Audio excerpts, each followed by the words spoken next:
And we are right at 4:30. And on behalf of the Michigan Council for the Social Studies, my name is Roy Silvis, and I'd like to welcome you to the second day of our virtual conference, The Stories We Tell, Accounts, Anecdotes, and Authenticity. We've got another great day of learning ready for you, and we're excited to get things started.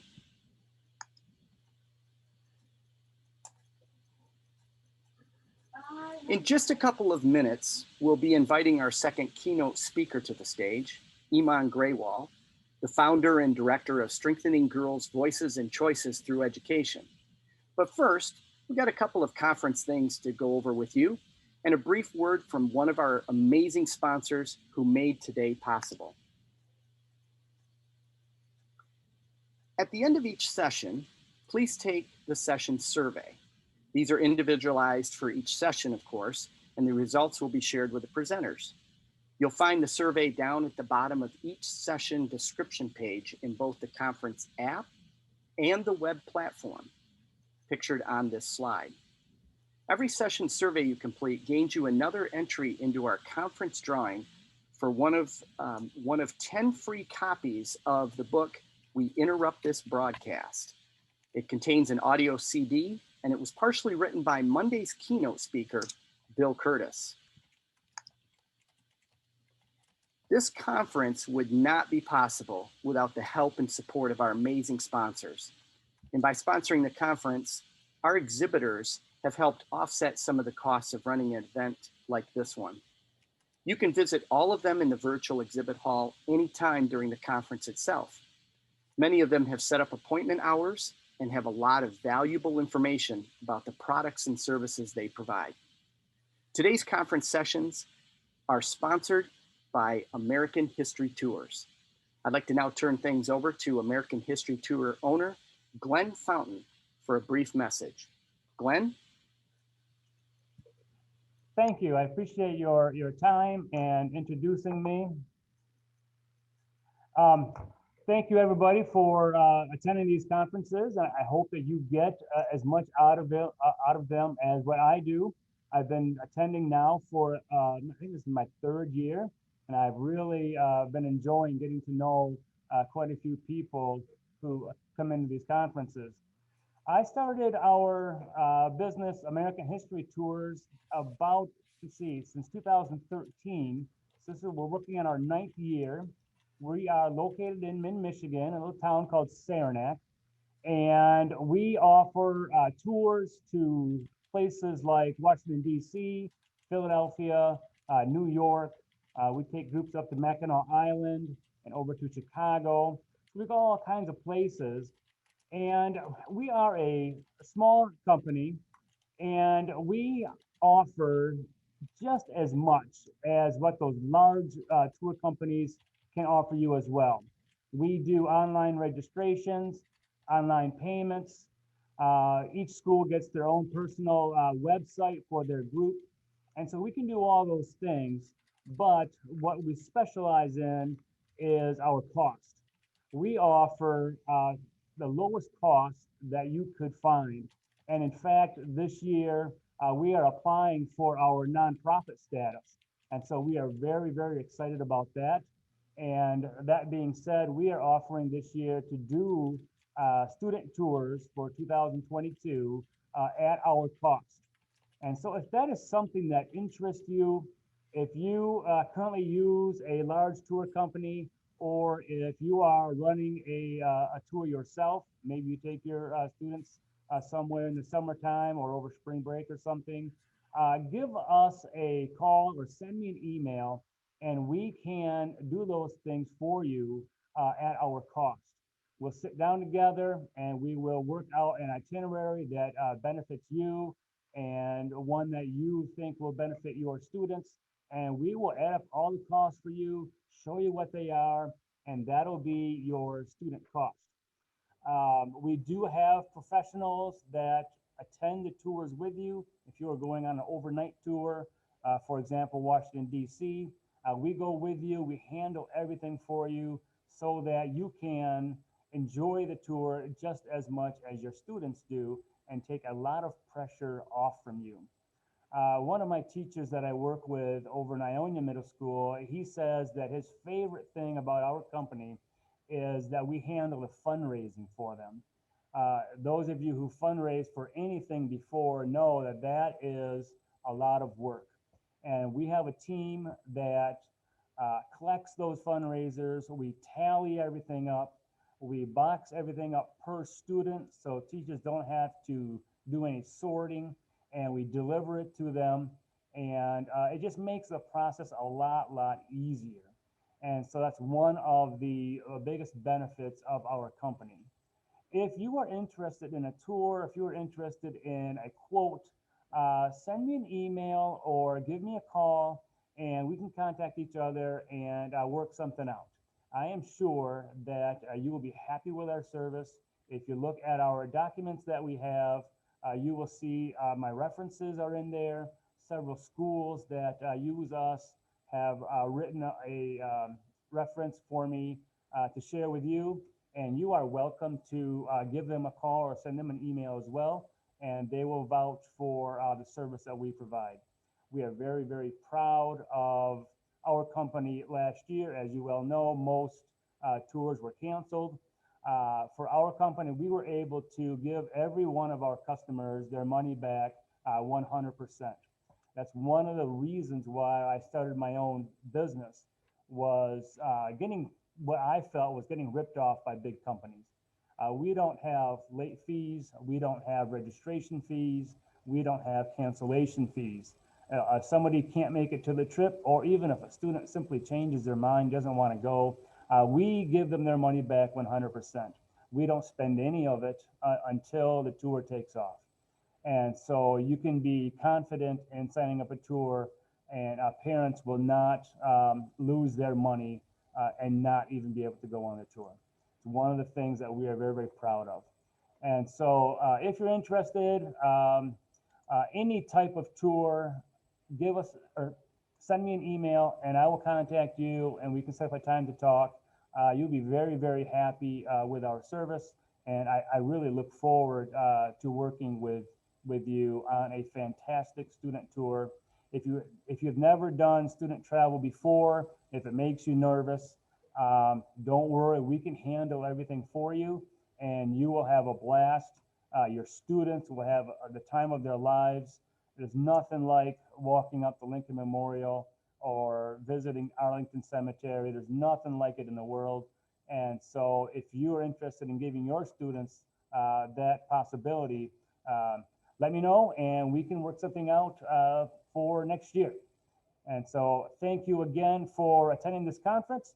I hope that you get out of it what you're looking for and enjoy your time. And hopefully, not that Zoom is all that bad, but hopefully next time we meet, we can meet in person at a fantastic place.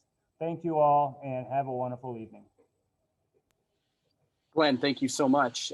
You really make it attractive with all of the features that you've built in that make it easy for the teachers and really almost risk-free and very flexible. So thank you so much for that. Appreciate it. Roy. Before I introduce our keynote speaker for the evening, we have a couple of other quick announcements that I think Dave is going to make. Absolutely. Couple of quick things. Session recaps from yesterday have been loaded into the conference platform. So all you have to do is go back to the sessions from yesterday, and at the top of the screen, there'll be a little buffering icon and suddenly a video will pop up. I cannot promise I will get all of these up as quickly as I got yesterday's, but I wanted you to be able to see that it is in fact coming. So stay tuned for more on those. And last night's session on using mentor texts, we had a glitch and there was only a partial recording and no one could get into it aside from the presenter. So we've rescheduled that one to take place tomorrow at 5:40 for all of you who are interested. And those are the big announcements. Back to you, Roy. Thanks, Dave. And it's totally appropriate for you to mention those announcements because kudos to you, Dave, and thank you for the hard work you're putting in to make those videos immediately available. I'm aware of the hard work you're putting in behind the scenes to make it happen, And it's working, and it's definitely appreciated. So I want to give you a big kudos and a big thank you for that work you're putting into it. Thank you so much. Hear, hear.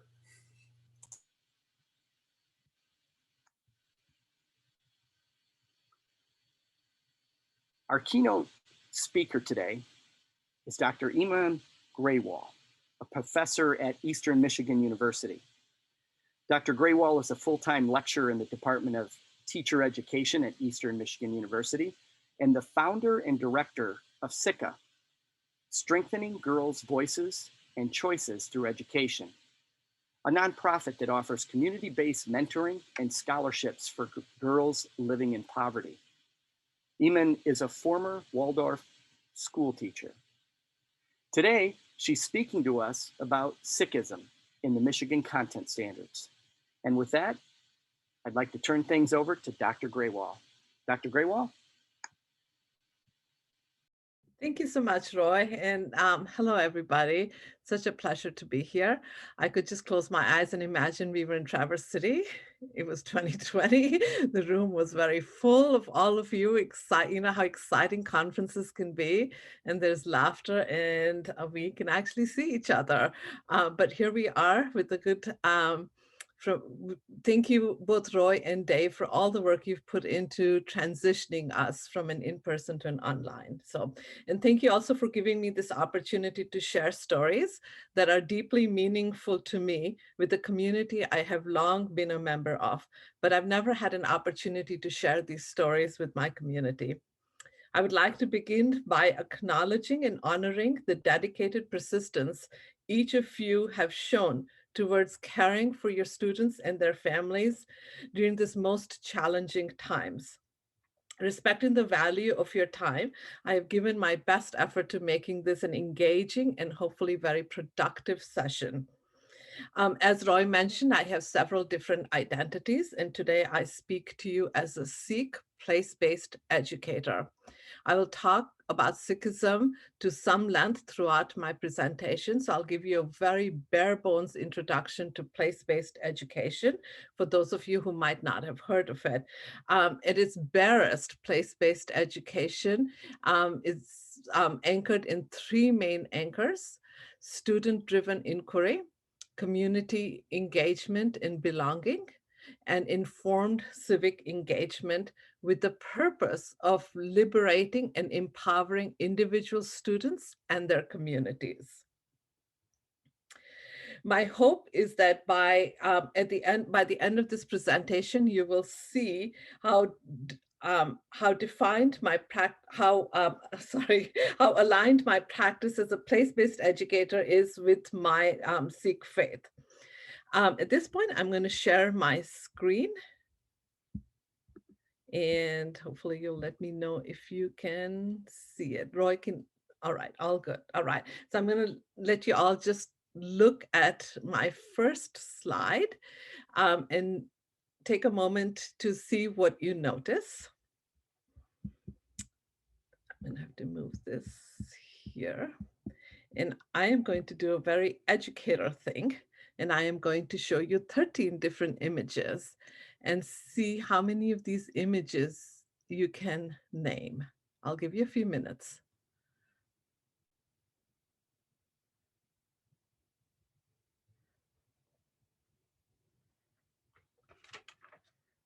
As soon as you have had a chance to look through these, maybe you can post your score on chat.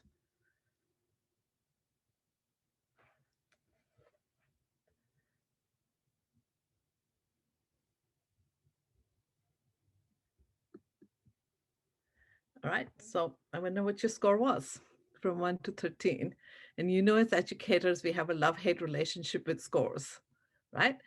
They're important, but we hate them. As learners, we hate them even more. But it's really important to remember as educators, it's not the score that matters, but the story behind the score that matters and holds value and potential. So my question is, whatever your score is, what does it reflect?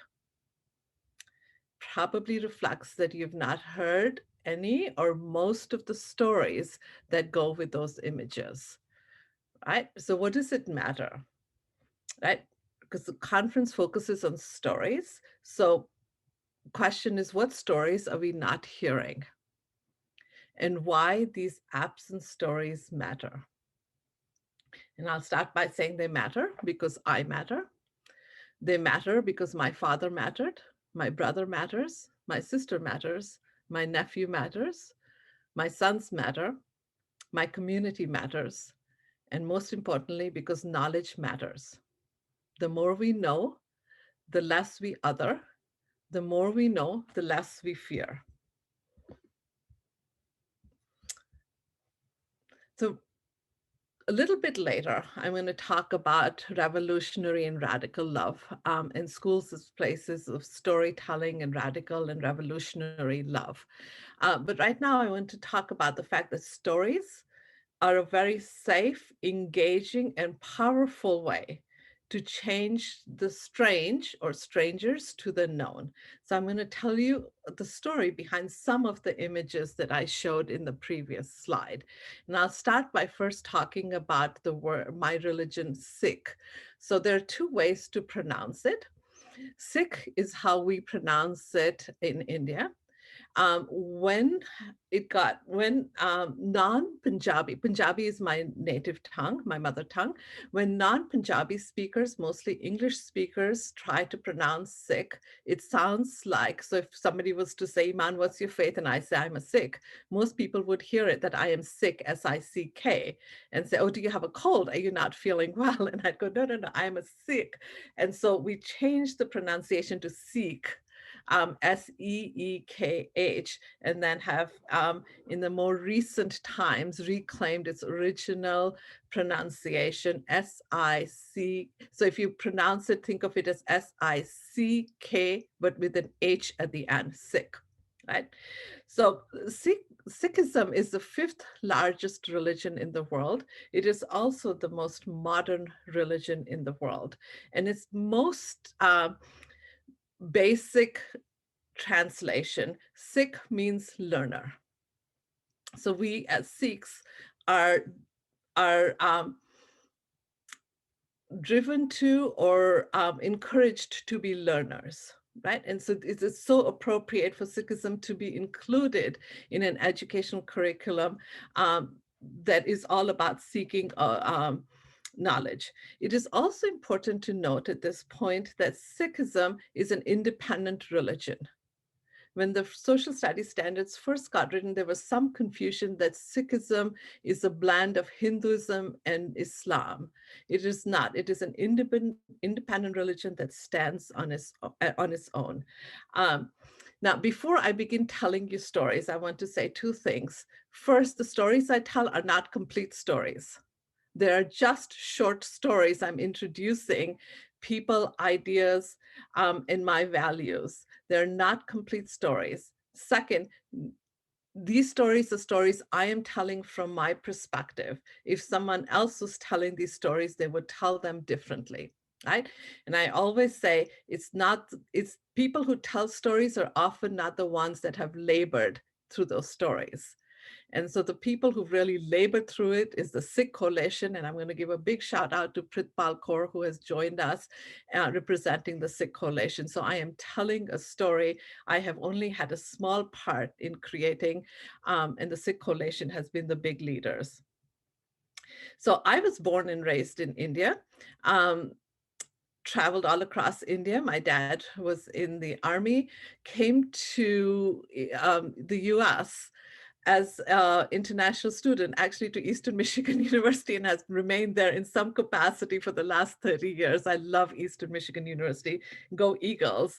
And so my story comes from my perspective of having grown up in India in a Sikh family with two parents who were very deeply devout, but in their own different ways. So I'm going to start off by telling this first story on, if you can see my cursor, you'll know what image I'm talking about, right? Does that make sense, Roy? Can you see my cursor? All right, all the ways we're going to adapt for online. So the first image I'm going to talk about is Guru Nanak. So Sikh means learner, Guru means teacher, but it's not just a teacher, it's a guide, teacher, mentor rolled into one. So Guru Nanak is the founder of Sikh religion. And in my view, I always introduce him as a revolutionary activist. He was actually born with a thirst for learning and understanding. And so it's really amazing that in 1469 and around then when he was born, he decided that one way he was going to understand the world he lived in was by traveling.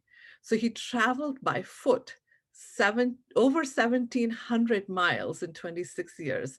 And he decided to travel in all four directions. He wanted a very diverse experience. So he traveled extensively through India, but also outside of India. And what he did in his travels was he engaged in dialogue. It was very important for him to sit down and talk to kings and rulers, to saints and Sufis, to ordinary people. And he engaged in a lot of story exchanging, but also questioning. So for those of you who are familiar with the question posing pedagogy, Sikhism was founded on the question posing pedagogy. Why do we do this? Why are we going into the river and taking water and throwing it up to our ancestors? Will it really reach our ancestors? That was one of the rituals that the Hindus did. And while Guru Nanak was born into a Hindu family, he then established Sikhism. So Guru Nanak was an observer, and he watched how people made sense of the world that they lived in. And during his travels, there were some things he was profoundly moved by. And one of his dedications was to see every human being as equal and one. Right? So he was born during a time when the Indian society was very defined by the caste system. And for any of you who are familiar with the caste system, it's a very rigid hierarchy, political, social, economic, cultural, religious, in every form. It's a very rigid hierarchy. And there were very rigid rules defining mobility, career, rituals for each of the castes. And Guru Nanak came and said, we're all equal. He also was born during a time when patriarchy was very deeply rooted. He had a very close relationship with his sister Nanki, and he was very, very clear about the value and respect women deserved. So for him, justice and oneness were equally important. I'm going to move over to the next slide. After Guru Nanak, there were 9 other gurus that came and built on the Sikh religion. This is the image of Guru Gobind, our last guru, living guru, our last living guru. Now, between Guru Nanak's time and Guru Gobind Singh's time, much history happened in terms of persecution against the Sikhs. Guru Gobind, during his time, then gave us something very incredible. He gave us our identity. He called us the Khalsa.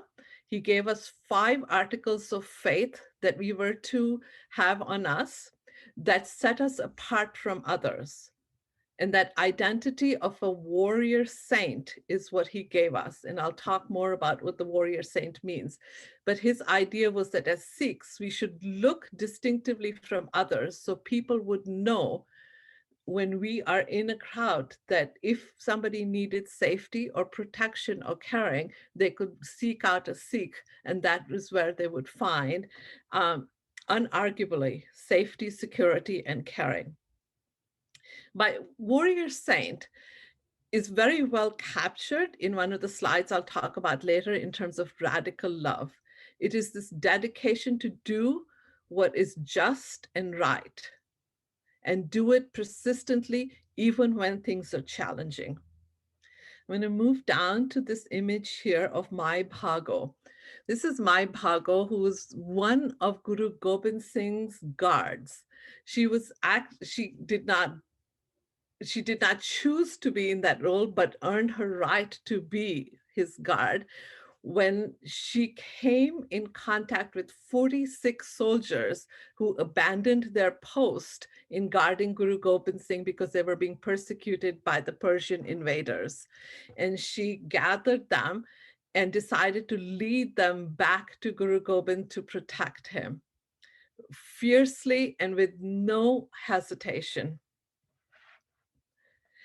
I'm going to show you the next picture here. Pandemic or protests, Guru Ka Langar is always there. So one of the things that Sikhism does, because we all know as educators, knowledge is important, but it is not sufficient.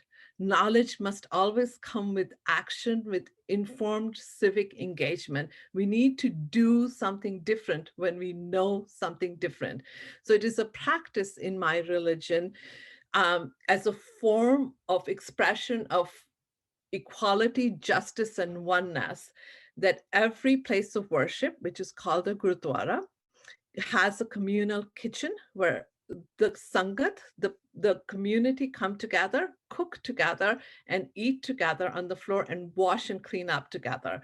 And this is directly in response to the caste system that had very rigid rules on who could cook and who could serve, and who was clean, who was pure, and who was impure. By bringing us all together in a communal gathering, in a kitchen, to cook together, to eat together on the floor. And that was this representation that we are all equal because we all sit at the same place and eat. So our main place of worship is the Golden Temple in Amritsar, India, and it serves 100,000 people every day. So 100,000 people come together. And if you are a foodie, you should look up all the fabulous food shows that have happened around the langar being prepared at Guru Granth, at the Golden Temple. It is quite an immensely moving and powerful experience. But even in the US and across the world, if you are hungry, if you're feeling lonely, you could go to any of our Gurdwaras and you would be welcomed and will always be offered a meal. No charge, no cost, nothing in return. Now, during Black Lives Matter, during the farmers' protest in India, during the pandemic, Sikhs across the globe have gotten together and cooked meals and served, whether it's in Australia, whether it's in Africa, whether it's in India or here in the US. The langar becomes our way to serve our community, because in our religion, community is everything. So it is me, myself, individual, but more important than me is my community.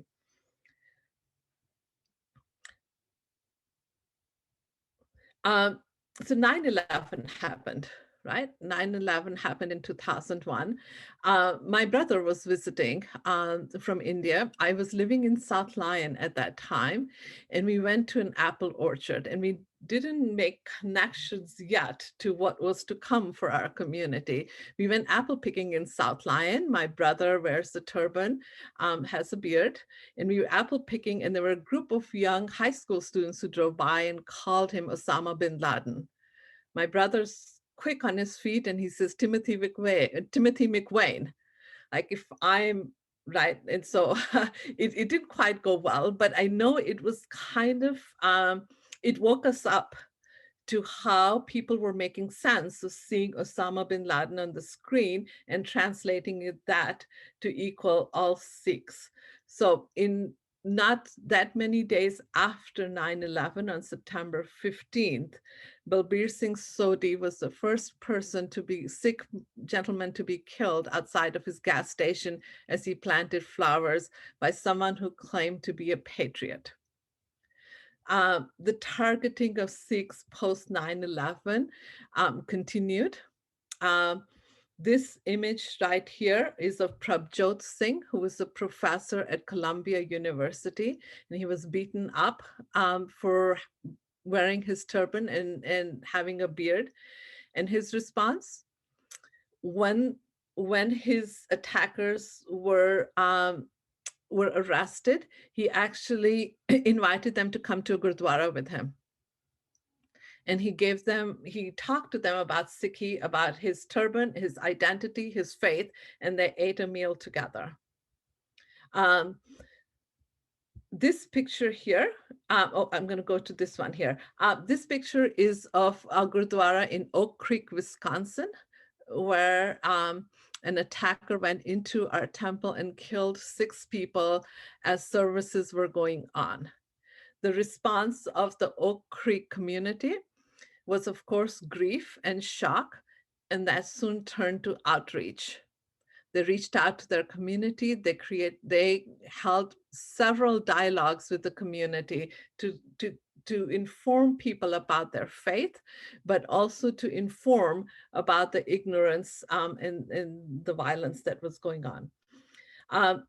This picture here is of Balpreet Kaur. Balpreet Kaur is wearing a turban, and she's a baptized Sikh, and so does not remove any hair and has facial hair. Somebody took a picture of her on campus where she was, and joking and said some things that were not respectful about her identity and her facial hair. This is her response on Reddit. Yes, I am a baptized Sikh woman with facial hair. Yes, I realize that my gender is often confused and I look different from most women. However, baptized Sikhs believe in the sacredness of the body. It is a gift given to us by the divine being, which is genderless and must be kept intact as a submission to the divine will. When I die, no one is going to remember what I looked like. Heck, my kids will forget my voice.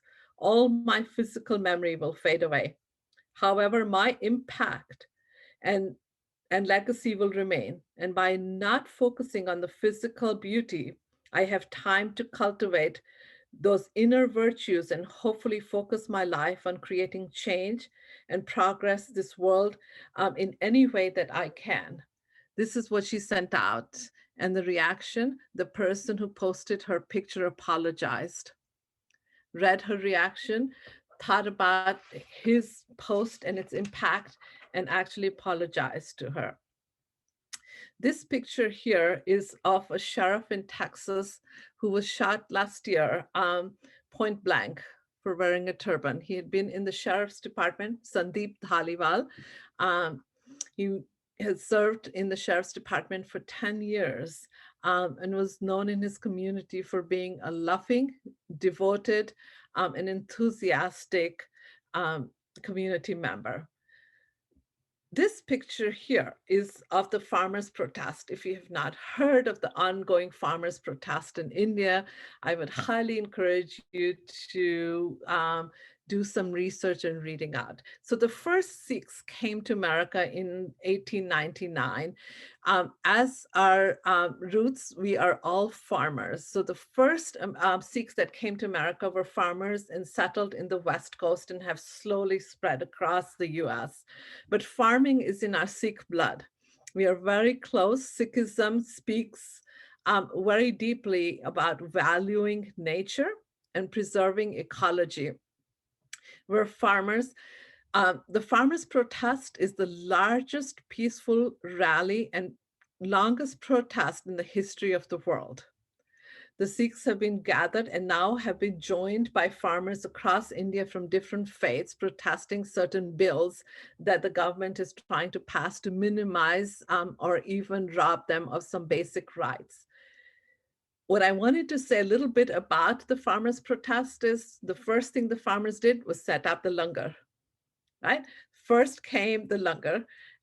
Then as the neighbors around saw how dedicated and peaceful the Sikhs were, they started to give up their land and let the farmers start planting food so that the food could directly be sourced into their langar. They have created some fabulous programs to empower and support each other. And two of the things I wanted to share about, first, they set up schools. Where they're protesting, there are many children who have no access to school. So the farmers said, we're sitting here anyway. We have time. So they set up schools. They got people to donate books, and they are now all this urban, the rural children that have no access to school are now going to these protest sites, and they have a space to learn. And then the farmers decided that they're getting so much visibility, so many people are coming and talking and want to take pictures and hear the stories. They've made a a transaction, and they've said, if you want to come and hear our stories and take pictures, spend time with students. Sit down and read to a child for at least half an hour, devote your service. So you begin to realize that service, knowledge, awareness, learning, and community service and civic engagement are a very big part of our faith. So I highly encourage you to look up the farmers' protest that is ongoing in New Delhi. This last picture I'm going to show you is of Valerie Carr. Valerie Carr is an activist, a documentary filmmaker, a lawyer, an author, and a faith leader. And we'll read a little bit, I will talk to you a little bit later about her revolutionary love.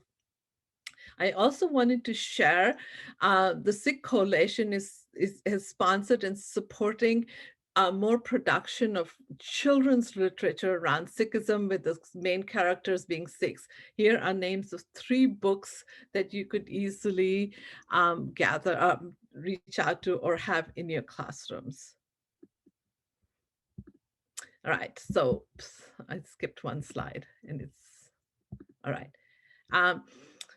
So after the 10th Guru, Guru Gobind Singh, he decided that there would be no more living gurus in Sikhism. So what he did was he compiled the teachings of all 10 gurus and put them in a book called the Guru Granth Sahib. So Sikhism, all Sikhs pray to this book as a guru. That is our guide, that is our teacher, that is our mentor, is the Guru Granth Sahib. And I wanted to point out 2 lines that are part of our prayer we do twice a day. No one is my enemy and no one is a stranger. Na ko bera, na hi koi begana. Every day we pray for peace and prosperity, not for our community, but for all humanity, because oneness is important to us. Right, now I want to talk about the Sikh Coalition. So as I said, post 9/11, the Sikhs got targeted. In response, the Sikh Coalition gathered. It has been doing tremendous work around ending employment discrimination, raising Sikh profile, empowering the community, combating hate. So they have done this multi-pronged approach to reaching out to the community, engaging dialogues, hosting, participating in interfaith, but most importantly, sort of empowering local Sikh communities. So while they're a larger organization, they are not a centralized coalition. They very much believe in the power of local communities. So when the Michigan Department of Education was considering revising the social studies standards, Sikh Coalition, because for them, their dedication has been in school. There are about 500,000 Sikhs in America. Until the Sikh Coalition came around, the responsibility of educating teachers about their children's faith really lied on the parents.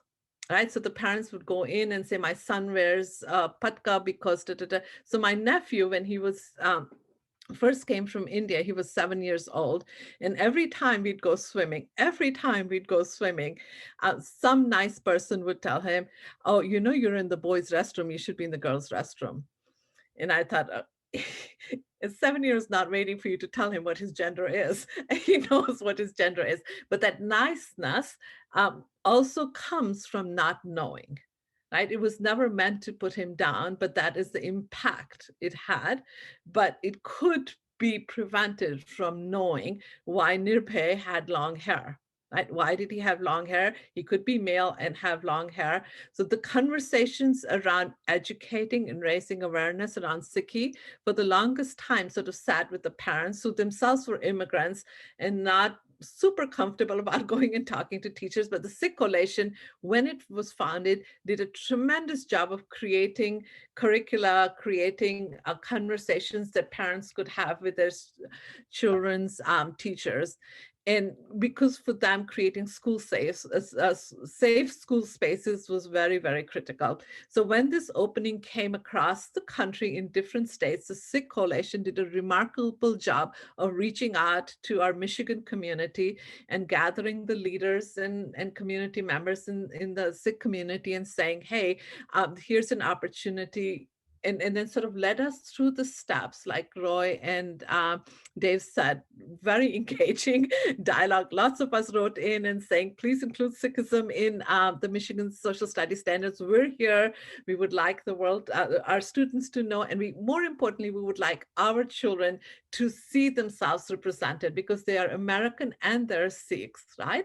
And they want to see themselves be part of this community that they are so dedicated to. So here's a picture of all of us who showed up in Lansing, and there's me. Again, with the Sikh Coalition's oversight, it was very important that our youth be really engaged. It's not a super clear picture of Avreed. She's from Jackson. And she spoke so eloquently and so powerfully about the need for Sikhism to be included and for her to be understood when she went to school. We also had a very eloquent high school male student speak up. It was the whole process of inclusion of Sikhism in the social studies standards was very seamlessly and sort of coordinated by the Sikh Coalition, to the extent that after our presentation, I personally was reached out by at least 3 board members to say how impressed they were with all the support and the work that the Sikh Coalition did in helping them be informed about Sikhism, what should be included and how to include it. So kudos to them, and a big shout out to Pritpal. I have included a link to resources, educators, because it's one thing to have standards, and we'll talk a little bit later. So how do you translate standards into actual learning and its impact on our students? So I'll get to that in a moment here. So I did want to talk about the fact that schools can and should be places for radical and revolutionary love, right?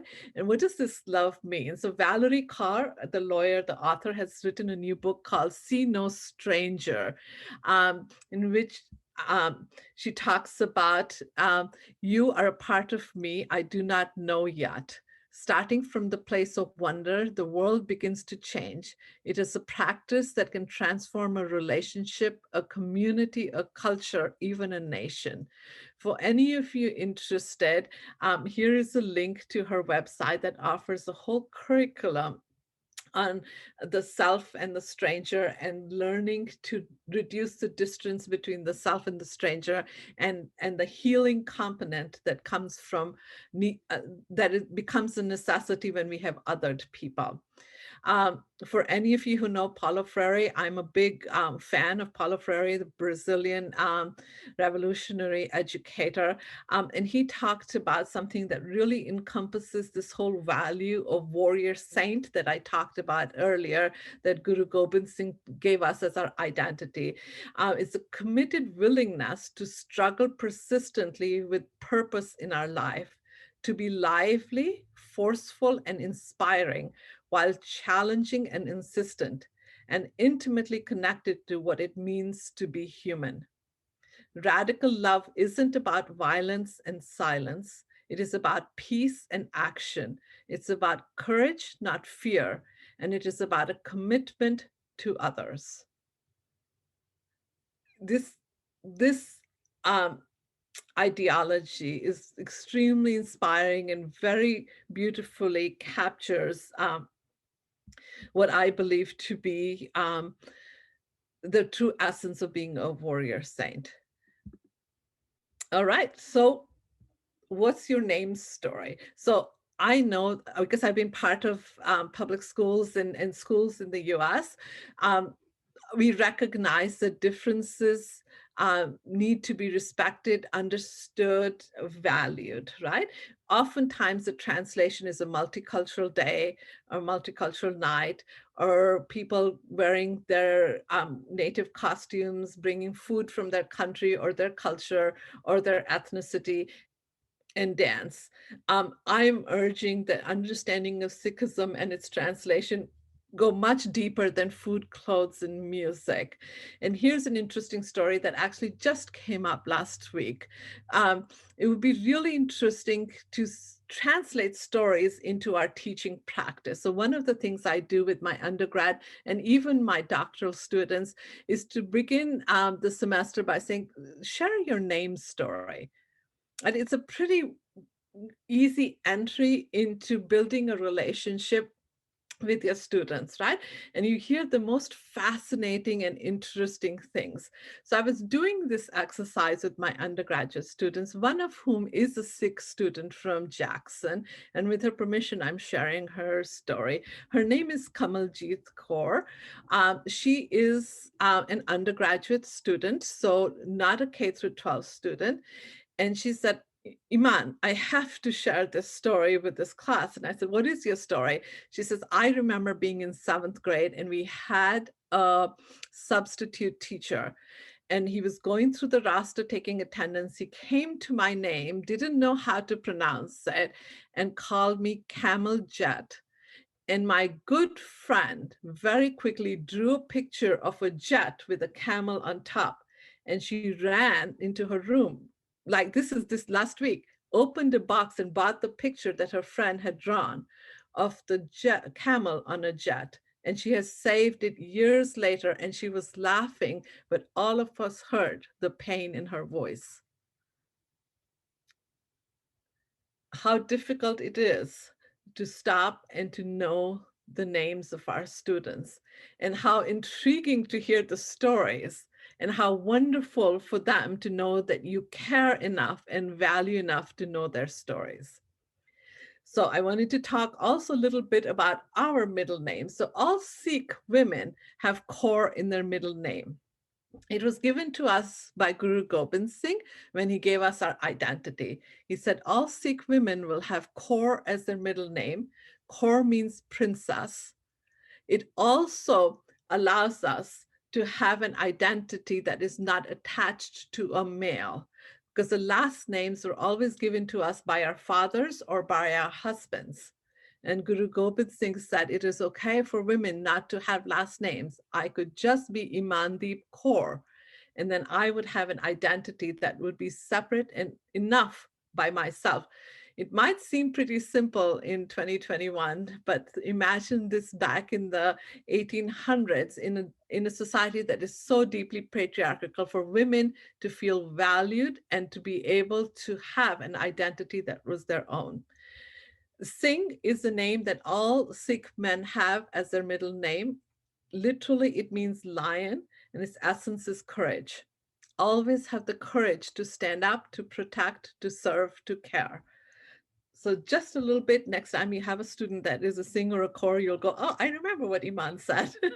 Or just dig a little bit deeper. Now you know Valerie Carr and you know Balpreet Kaur. And I wanted to now talk a little bit about Sikhs in America. So I don't know if you all noticed in the 2020 census, Sikhs are now been identified as a separate ethnicity under the Asian race.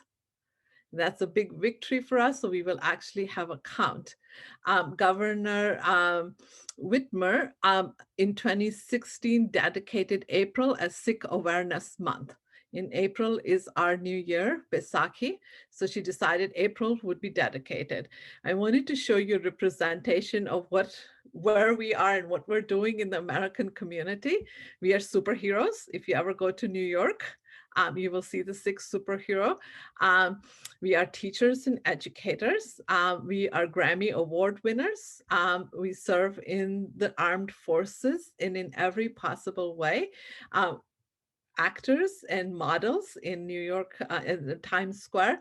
There's also a wonderful documentary CNN made a couple of years ago called United Shades of America. So if you go back to the first slide, my cover slide is a picture taken of in a classroom of a teacher showing the United Shades of America. And if you see the two Sikh girls and the boys sitting there together, watching themselves being represented on the screen, and what a tremendous opportunity that is. This year, PBS did a documentary on Guru Nanak, the founder of Sikhism, that is incredibly well done and is adapted to each community. So the Michigan community actually was involved in the production or its adaptation in Michigan. So you will hear some snippets from Sikh families in Michigan that have been here for generations. The Sikh community is very politically engaged. It is very socially engaged and responsible. And we love interfaith dialogues. So I wanted to go back to, so we have the standards. What are you going to do with these standards, right? Because if you don't know much about Sikhism, it's a new area. It's very difficult to translate it. This is where the Sikh Coalition really comes back out. Please know that they are working tirelessly with different school districts to create lesson plans and other resource materials that will help support translating the Sikh social study standards into actual implementation into your teaching and learning. Here are some things that they have already created.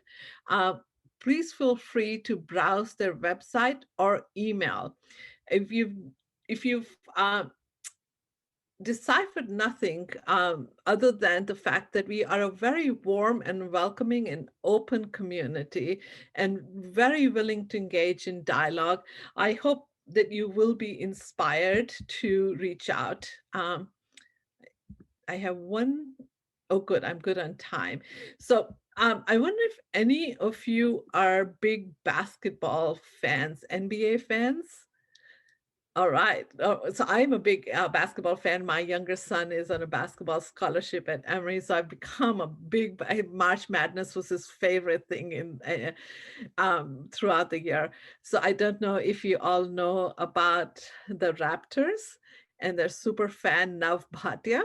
So if any of you watch basketball, he's always sitting under the basket in his white turban.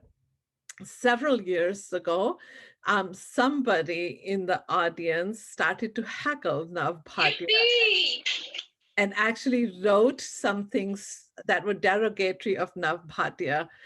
And he, in turn, reached out to this person, bought him an air ticket to fly down to Toronto, where Nav Bhatia lives, and took him out to dinner and talked to him about who he was and what his turban represented. So it was a pretty incredible transformation of shifting the narrative through dialogue and through awareness raising. It's like, what? I don't know. So that's why I sent the email. Somebody's audio is on. All right. So I did say, let's go deeper than food and dance and clothes, but the dance in Punjabi culture and Sikhism is outstanding. So I'm going to sign you off with the hope that this was a productive, short but productive introduction to Sikhism. As I said before, it is one story. There are multiple stories. And I'm going to just send this out. Please know that if you want to reach out, you can reach out to me at igraywall@emish.edu. Please reach out to Pritpal. I'm sorry if it was in any other way I would call out to her, but Pritpal, if you can hear me, if you unmute and just say I can hi. hear you, yes. There's Thank you, Pritpal. and hi, everyone. Big shout out to her and the Sikh Coalition. So thank you again for, and I think, Roy, I'm going to do it right and you'll be able to hear me. I've been moving calm and starting trouble with me.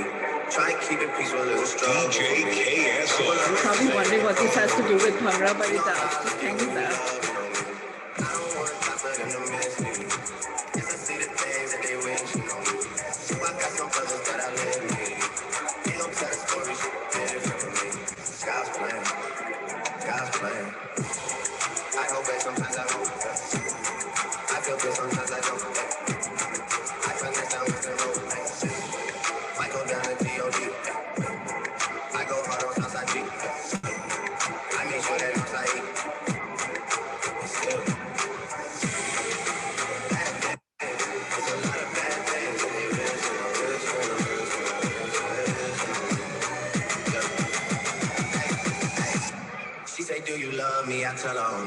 me. I only love my dad and my mom.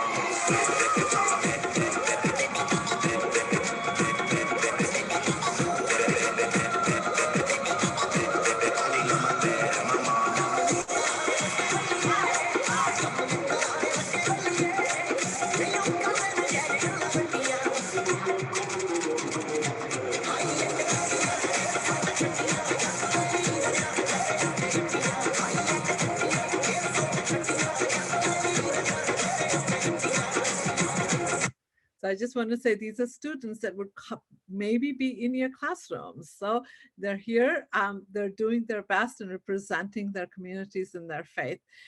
Thank you all for being here. Thank you, Roy and Dave. Thank you, Prithpal. I hope this was helpful. I'm going to let this play out and look forward to entering a deeper conversation with anyone who's interested. Thanks again.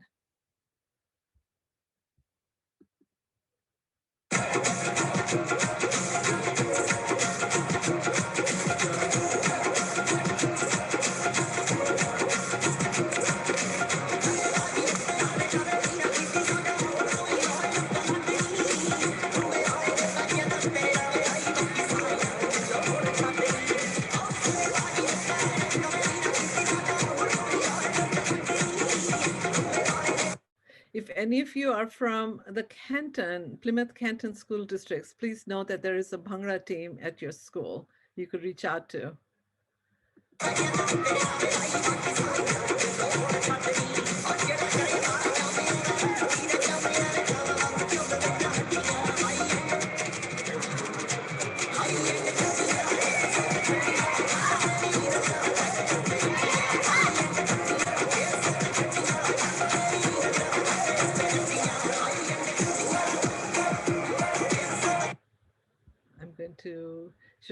I'm going to stop sharing my screen.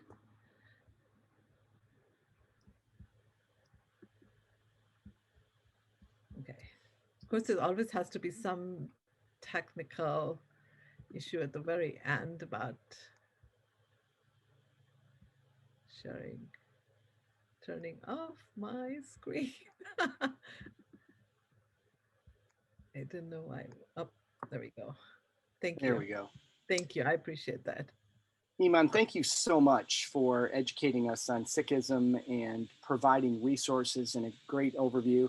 It's very inspiring and encouraging to have you present to us today and provide that information. And again, thank you for the resources. And I encourage everyone to explore those and keep your eyes open as all of us build our tool set and build our ability to see history, to see people from different perspectives, and just look into those resources to level up your understanding of Sikhism. And again, Iman, thank you so much for being with us today. And want to thank our sponsor today, American History Tours. And with that said, if you haven't already, as we kind of send you off to the next session, if you would post your name in the chat if you're interested in sketches, and that'll be a backup for us to make sure that we align the form that you fill out for sketches and that you attended this particular session.